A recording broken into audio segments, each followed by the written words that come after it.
This week on Dateline Abuja, we explore the Imagine Nigeria report, a report born out of the collaboration between the Nigerian government and the United Nations. We look at emerging seeds of change that could lead Nigeria to its desired future, and if this is possible. Can Nigeria have an inclusive us government after years of self-serving, insular and atomistic governance? Will technology be open, inclusive and trusted, or closed and monopolistic? Is Nigeria's future assured? Well, my guest seems to think so. And while our focus on the FCT looks at the Nigeria to be or not to be, we update you on the major stories from Nigeria's seat of power in our Abuja wrap. Ladies and gentlemen, this is Dateline Abuja.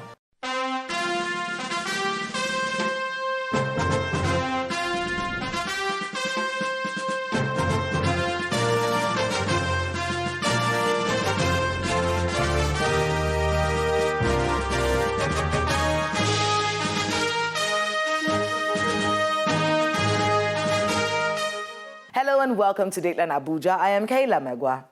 Let's begin with a roundup of the major stories from Nigeria's presidency. President Muhammadu Buhari has projected that the elimination of malaria, which has become Nigeria's major health challenge, will save the country 2 trillion naira. The president made the pronouncement at the inauguration of Nigeria End Malaria Council. The successful implementation of the council agenda will result in improvement in the quality of life, health and well-being of Nigerians by providing impetus for malaria elimination and by saving about 687 billion naira nationally, which is the estimated economic burden of malaria for 2022. The savings could increase to 2 trillion naira in 2030. We must work together to reduce the unnecessary deaths attributable to malaria and ultimately improve the well-being of citizens. President Buhari receives in audience head of civil service of the Federation, Folashade Yemi-Eson, as well as the President, Association of Senior Civil Servants of Nigeria, Dr. Tomi Okon. The Minister of Labour, Dr. Chris Ngige, and the Chief of Staff to the President, Professor Ibrahim Gambari, were also at the meeting. Before the commencement of this week's Federal Executive Council meeting, the President swore in the newly appointed Chairman of the Revenue Mobilization Allocation and Fiscal Commission, Mr. Mohammed Bello. Our task is how we can get more revenue for Mr. President. I know there is a lot of debate on whether there is operating surplus, like some of the agencies of government will claim that what they are getting is surplus of revenue. Revenue is revenue as far as the commission is concerned. So my task is to get our members respond to the task that Mr. President gave them in 2019 when he sworn in the new board.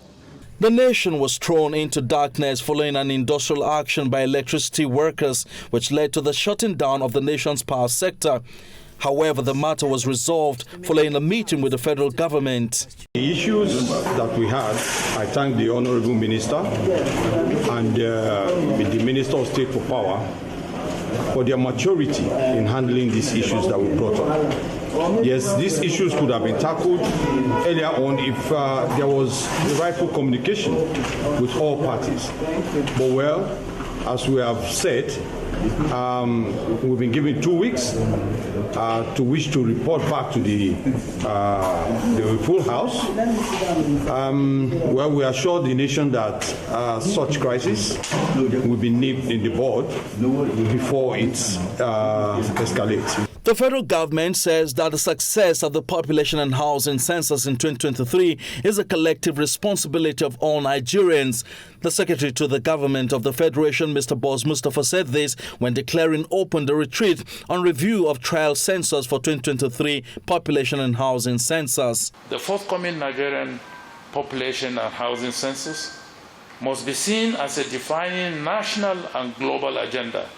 Hence, all stakeholders must bring to bear their experiences to deliver on the constitutional mandate of the Commission by thoroughly reviewing the trial census exercise to come up with a veritable contribution. The Nigeria Governors Forum has criticized the Minister of Justice and Attorney General of the Federation, Abubakar Malami, describing his claims and actions as fraudulent and self-serving. Chairman of the forum, Kayode Fayemi, told the media after a meeting that the forum would take every constitutional and legal means to ensure that the purported consultancies are fully litigated upon by the Supreme Court. We reject all of the claims that he has made on these issues, and we also insist that states will not give up on insisting that these purported claims are fraudulent and will not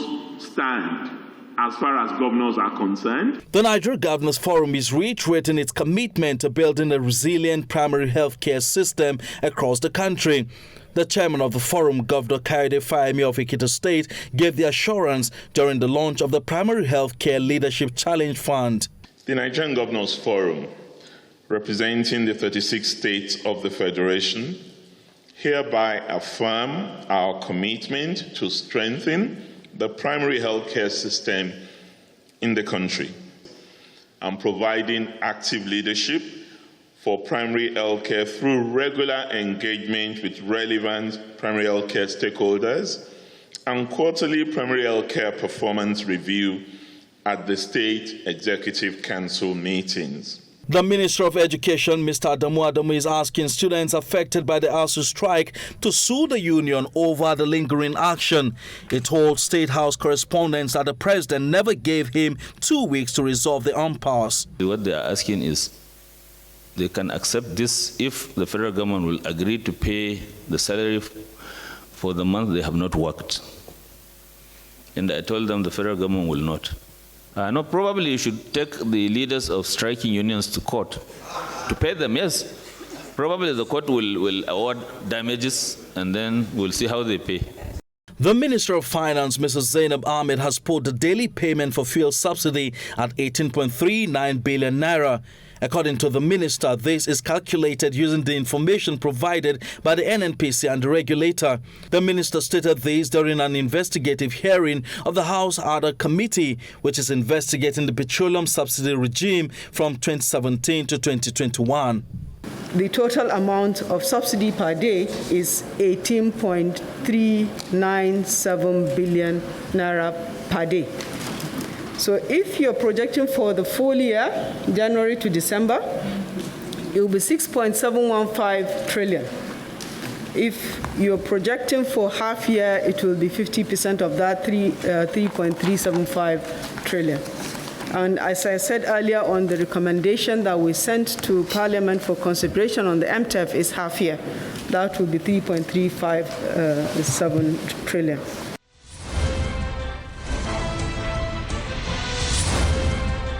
Welcome back. The conversations around Nigeria's transformation has filled our national space. Everyone is tired of the status quo, and the thought of a Nigeria that actually works is a shared goal for all Nigerians.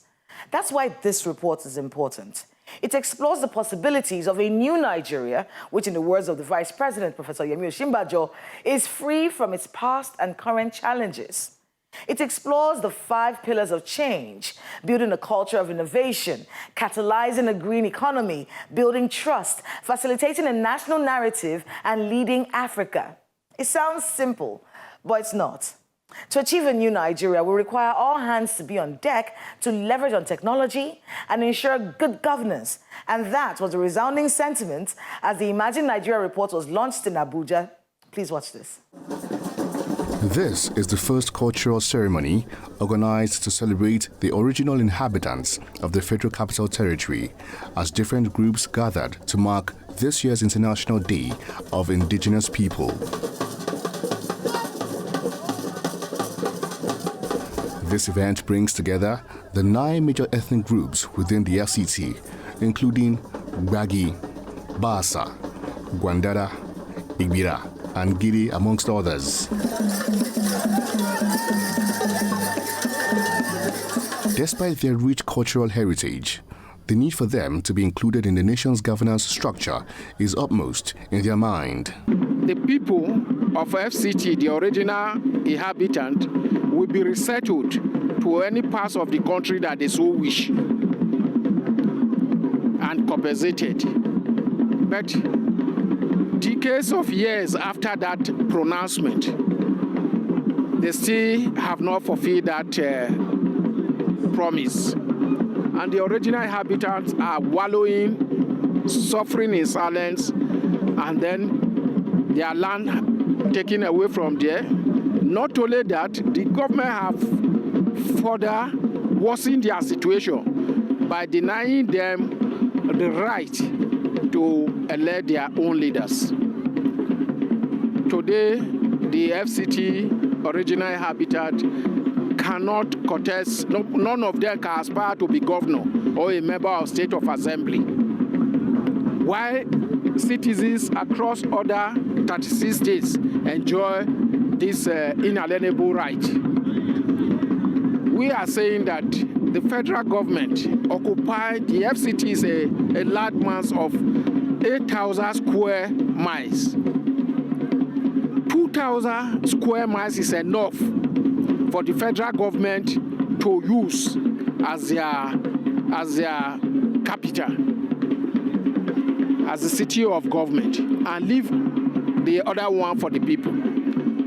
These people make monumental sacrifice by giving out their lands. The message I will send to the government is pleading that they should consider the children and consider the indigenous, that is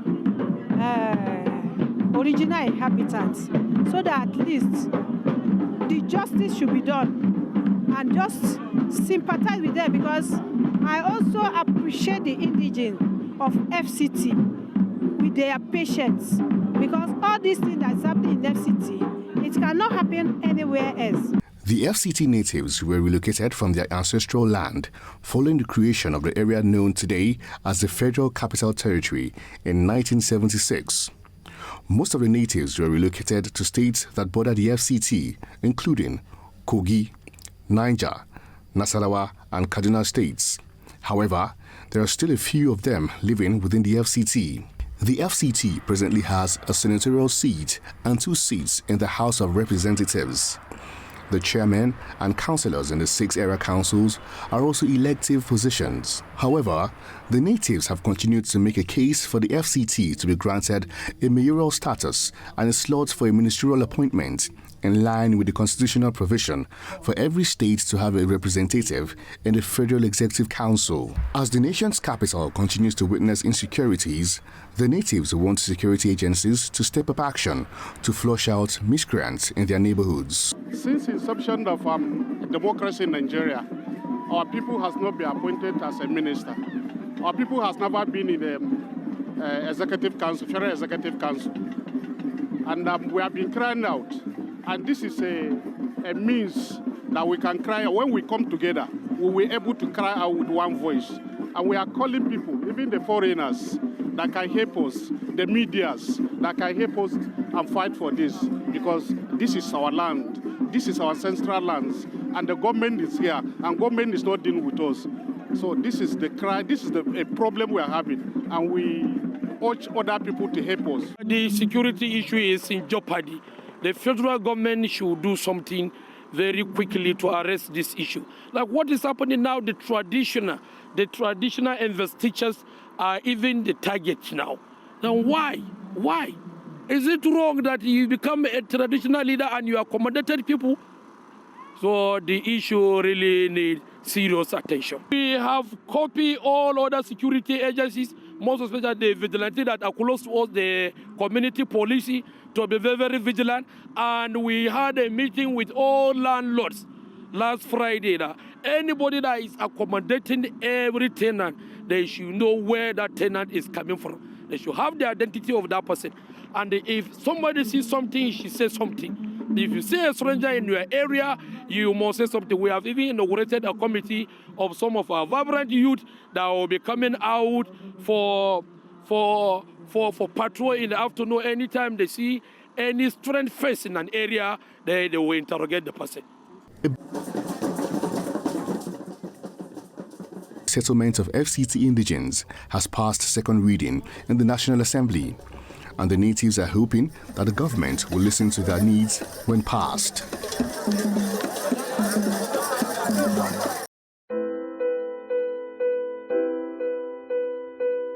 My guest on the program is the lead advisor for the Imagine Nigeria Technical Committee.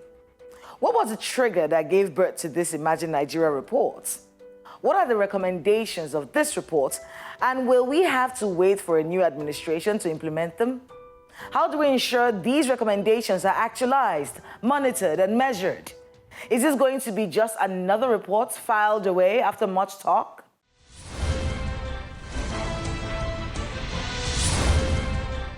Mr. Adeshida, welcome to Dateline Abuja. Thank you very much, Kayla. I'm happy to be here with you today. Thank you for inviting. Talk to us a bit about the Imagine Nigeria project.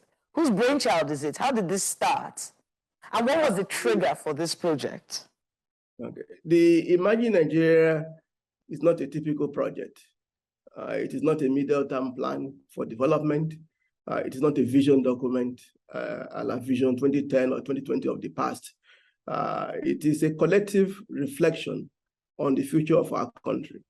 It is a participatory exercise, it is strategic, and it is foresight. It is future-oriented. The idea is to explore where we are as a nation, where we are going, and where we want to go in the future, and how do we get there. The goal is not to develop specific plans or agenda for the nation, but to come up with a framework in which the government, the civil society, and all the different stakeholders from the private sector to the civil organizations can engage with and begin to see how they can place their own specific roles in the transformation of the nation over the longer term. The exercise emerged out of the Office of the Presidency in Nigeria, the federal government, but with the support of the United Nations Development Program. And to do the exercise, a high-level panel was set up. It was chaired by His Excellency Professor Oshibanjo, the Vice President of Nigeria. Among the other members of the panel include people in the private sector, people like Mr. Tony Cole of the previous Sahara Energy, people like Senator Udoma, people like Ms. Aida Igudalo. There are quite a few people of this high-level caliber people who were on the high-level panel that directed the exercise. And then we had a technical team of myself and others who undertook the day-to-day activities. Talk to us a bit about what the major recommendations of this report. The good news is that this is not a recommendation to the Nigerian government, it's a recommendation to Nigerians as a society, as a country. All of us will have a role to play in this. Yes, the government will have to play a critical role, but the civil society, the private sector, you, me, individuals across the country and outside, we have a role to play. And what the recommendation of the study is this, is that time is not on our side. We need to move quickly, we need to move boldly. And there are some things that we need to begin to do quickly to be able to transform our nation in the longer term. One, we have to build a culture of innovation. A culture of innovation, we're not just talking about science, technology, these are very important, but how do we think creatively about solving our problems? Whether it's in the health sector, whether it's in the educational sector, whether it's in agriculture, for example. We need to be able to build an ecosystem for innovation that is robust and that transcends all the different sectors in the country. Essentially, how we manage our nation we must become very creative at it and become very innovative at it. That is one. The second set of recommendation has to do with green economy. We've talked about economic diversification for the longest time, but yet our economy is highly dependent on oil. The idea, the recommendation from this exercise to date is that we have to see how we can catalyze the green economy in Nigeria. The world is moving green. And when I talk green economy here, it's not just about meeting UN goals or UN agenda, but how can Nigeria become a global leader in the emerging green space? Whether we like it or not, the world is going green. It may take some time to get there. The idea is, can Nigeria companies, can new innovative enterprises emerge in Nigeria to become leaders in this area? What do we need to do in terms of policy? What do we need to do in terms of institutional framework? What do we need to do in terms of education? What do we need to do in terms of policy making? So we can begin to put in place the pieces that needs to be put in place so that we can, over the longer term, become leaders in some aspect of the green economy that is going to emerge or that is already emerging all around the world. The other aspect of the recommendation is that we need to, Nigeria has played a big brother role across the continent since independence. That it is time now to change this to be a bit more strategic, to actually organize and see how we can mobilize like-minded countries within the continent, and how Nigeria can find a way to lead them so that we can have an African voice on global issues. The other issues, our recommendations are two. This is about building the foundations. We cannot become an innovation-driven economy or society. We cannot catalyze the green economy. We cannot lead Africa if we don't do these other two things. We essentially, the foundational stuff. We have to begin to build trust within society, between society and government, within government itself, and between government and the people. This has a link to ensure that we have a government that is a bit more performing, and a bit more dynamic in its orientation. So trust is a critical element of this change that needs to take place in Nigeria. And the last recommendation has to do with the issue of national narrative and a social compact. Who are we as Nigerians? What do we want to do as a nation? Why? When people hear Nigeria or Nigerians outside, what should immediately come to their mind? That we need to have this conversation around the country so that we can begin to articulate our own national narrative, our own stories as who we are, what we want to be, and how we want to be as a nation going forward. I mean, yes, that is true. However, we have a situation in this country where continuity is a problem.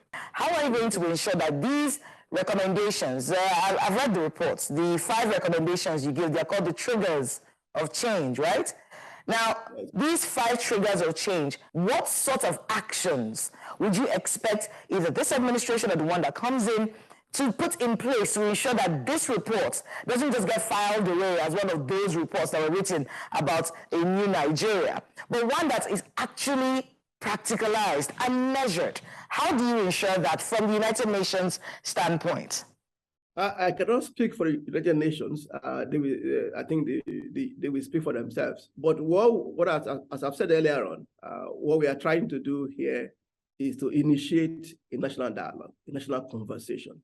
The report is not an end in of itself. It's a beginning of a process. And what we are beginning to do right now is link with different organizations around the country. For example, the Shoya Adwa Foundation in Abuja here, the National Climate Initiative Center in Lagos, for example, the Centers for Memory in Enugu, NIA in Lagos. We are linking with different institutions around the country to ensure that this process continues. More importantly, we're asking Nigerians to own this process. Election is coming up. People have a right to vote. Let's participate. After the election, a new government will come in. What pressure are we bringing on to bear on the government to be able to drive forward this agenda for transformation? So what I'm saying that, yes, the government is important. Yes, we have to push. Yes, they have to play a critical role in the implementation, but government alone is not enough. The people, the civil society, the private sector, the local governments, the state governments, everyone has to be part of this. And the people, the Nigerians, whether in or outside, have to put the pressure that is necessary to ensure that those who are leaders, those who have the powers to act, are making the right decisions. Well, Mr. Adeshida, that's all we have time for on this interview. But thank you so much for speaking with us, and good luck with the work that you do. No, thank you very much for inviting me. And I'd like to encourage all Nigerians and friends of Nigeria to try out imaginenigeria.ng. That's our website. We have all the reports, short films, and a lot of materials there that can be used by individuals and organizations who want to take part of this process. Thank you. Thanks to my guest and to everyone who spoke to us today on the program. Nigeria is at a very critical point in its history.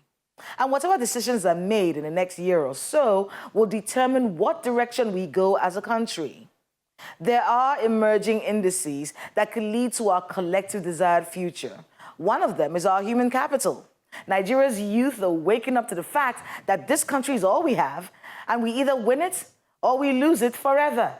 And continuing in the words of the late great Sonny Okosun, Nigeria is now or never. We truly hope the recommendations of this report will be implemented. That's Dateline Abuja this week. Please let us know the happenings in your neighborhood using the social media handles showing right now on your screen. Thank you so much for watching. I am Kayla Megwa. See you next time.